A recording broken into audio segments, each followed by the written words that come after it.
আসসালামু আলাইকুম ওরহমতুল্লাহি ওবারাকাতুহু।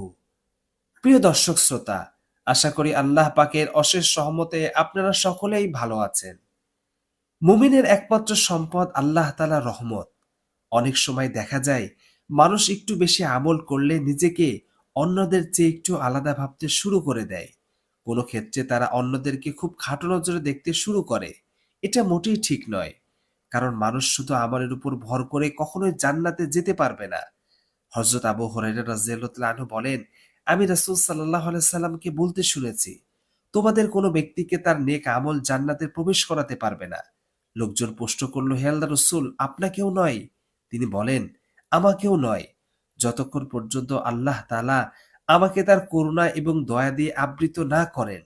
কাজে মধ্যম পন্থা গ্রহণ করো এবং নৈকট্য লাভের চেষ্টা চালিয়ে যাও।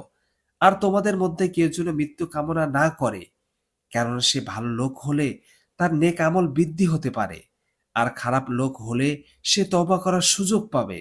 উপরোক্ত হাদিস থেকে স্পষ্ট হয়ে যায় যে মানুষ নিজের যোগ্যতা আমল নয়, বরং আল্লাহ তাআলার অনুগ্রহে নাজাত পেতে পারে। মুমিনের একমাত্র সম্পদ আল্লাহ তাআলার রহমত। আল্লাহ তাআলার রহমতের আশায় আমাদের একমাত্র পাথেয়। পবিত্র কোরআনে ইরশাদ হয়েছে, হে আমার বান্দারা, যারা নিজেদের উপর অবিচার করেছ, আল্লাহ তাআলার অনুগ্রহ থেকে নিরাশ হয়ো না। সন্দেহ নেই আল্লাহ তাআলা সব পাপ ক্ষমা করে দিবেন। নিশ্চয়ই তিনি ক্ষমাশীল, পরম দয়ালু। তবে মনে রাখতে হবে, নিজের সাধ্যটুকু বিলিয়ে দিয়ে আশা পোষণ করতে হবে।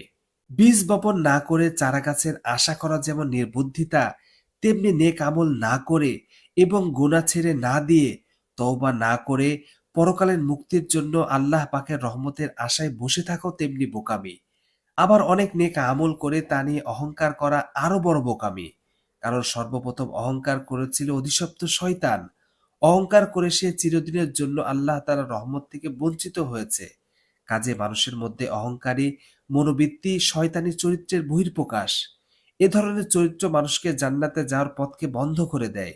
হযরত আব্দুল্লাহ ইবনে মাসউদ রাদিয়াল্লাহু তাআলা আনহু থেকে বর্ণিত, রাসূল সাল্লাল্লাহু আলাইহি সাল্লাম বলেছেন, যার অন্তরে সরিষা দানা সামান্য পরিমাণে অহংকার আছে, সে জান্নাতে প্রবেশ করবে না, এবং যার অন্তরে সরিষা দানা পরিমাণ ঈমান আছে, সে জাহান্নামে প্রবেশ করবে না।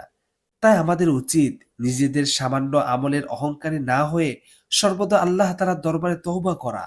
অন্যকে আমলের দিক থেকে ছোট না ভেবে নিজেদের আমলকে কুলুষমুক্ত করার চেষ্টা করা। কারণ মহান আল্লাহ তাআলা কাকে কোন উসিলায় নাজাত দিবেন তা তিনি নিজেই জানেন। আল্লাহ তাআলা আমাদেরকে হেফাজত করুন। আমিন।